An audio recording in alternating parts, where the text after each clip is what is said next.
மகாராஷ்டிரா தன்னிகர் இல்லா பெருந்தலைவர் தென்னாட்டு காந்தி படிக்காத மேதை கல்விக்கண்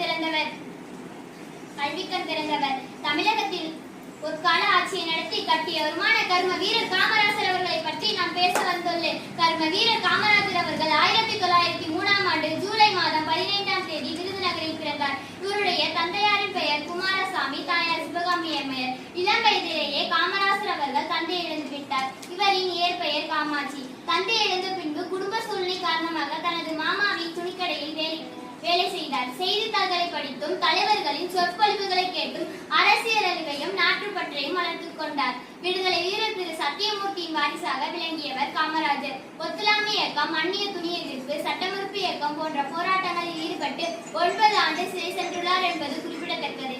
தமிழகத்தில் முதல்வராக 1954இல் பொறுப்பேற்றார். கட்டாய கல்வி, இலவச கல்வி, இலவச மதிய உணவு திட்டம் என பல திட்டங்களை உருவாக்கி ஏழை மக்களின் கல்வியினை முன்னேற்றியதால் கல்விக்கண் திறந்தவர் என்று அழைக்கப்படுகிறார். நீர்ப்பாசன திட்டங்கள், அணைக்கட்டுகள், மின்துறை சாதனைகள், நெய்வேலி பழுப்பு நிலக்கரி, சுரங்க நிறுவனங்கள், தொழில் வளர்ச்சி என காமராசரின் ஆட்சி